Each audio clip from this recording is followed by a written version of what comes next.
Available. Week old. Dito ko.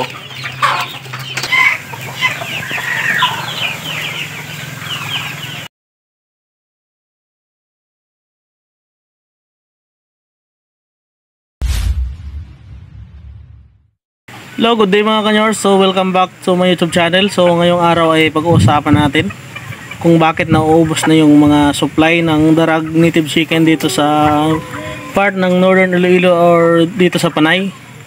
At medyo malungkot ako ngayon dahil nalugi ako sa pag-deliver ngayon ng Darag, or lugi ako sa aking pagbibenta ng Darag. So sa mga hindi nakakaalam, so meron tayong farm na kinukunan ng Darag at pinapadala natin sa ating mga buyer from different cities like Cebu, Iligan, Samar, Leyte at Masbate. So malungkot tayo dahil hindi tayo na tumubo or hindi tayo kumita sa ating transaction sa ating buyer.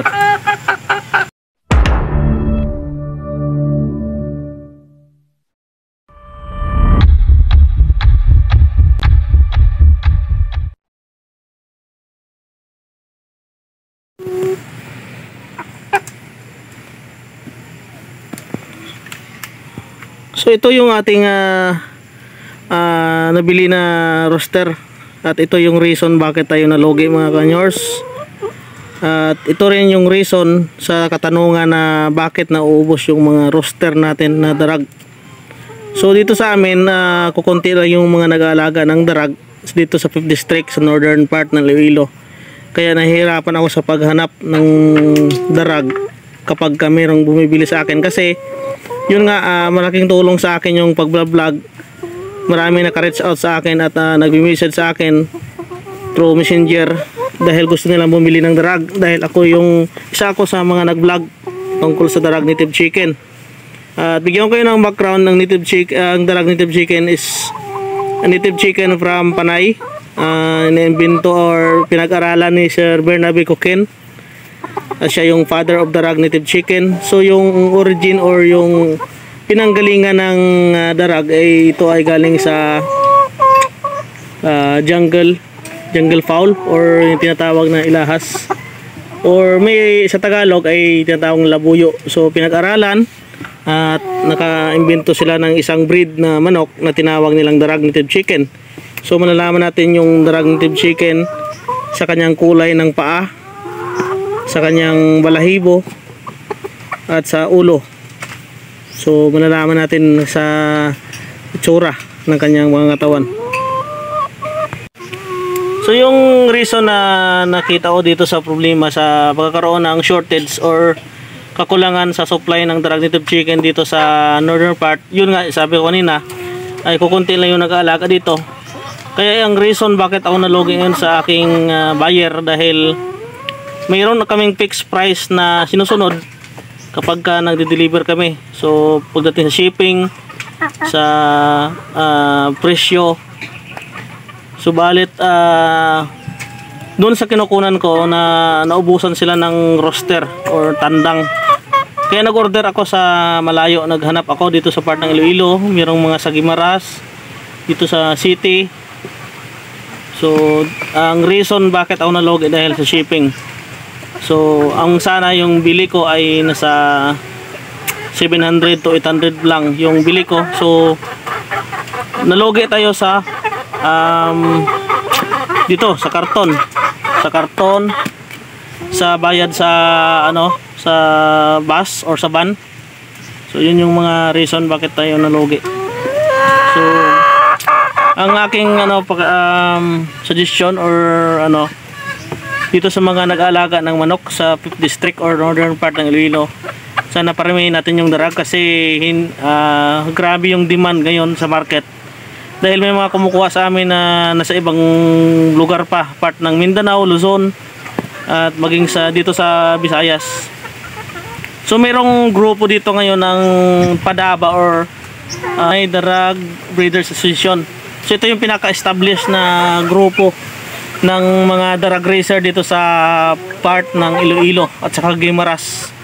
So sila yung nagsusupply o nagbibid at nagsusupply ng mga drag sa iba't ibang bayan or cities dito sa Pilipinas.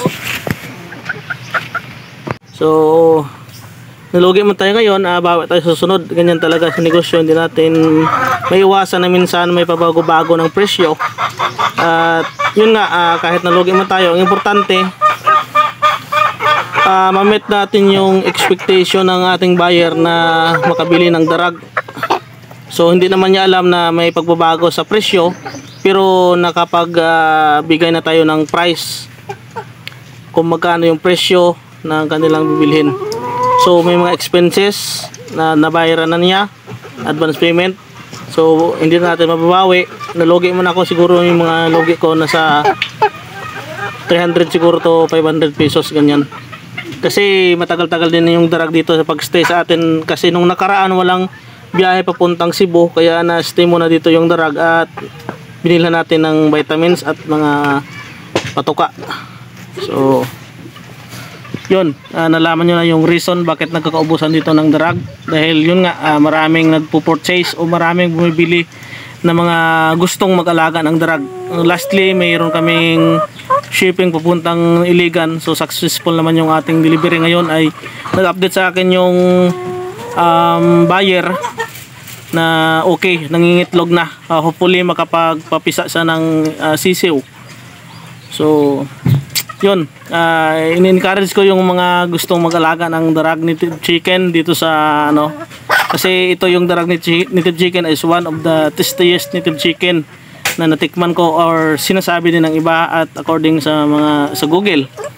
So sana sa mga gustong mag-alaga pa ng darag native chicken, maaari kayong mag-comment sa akin sa Facebook account or sa aking messenger, Salvador Adonay Jr. And meron na kaming mga available ngayon na mga sisiw na binibenta. May week old, month old, at saka mayroong ready to lay na hen. Yun lang problema kasi wala tayong rooster na mapagkunan.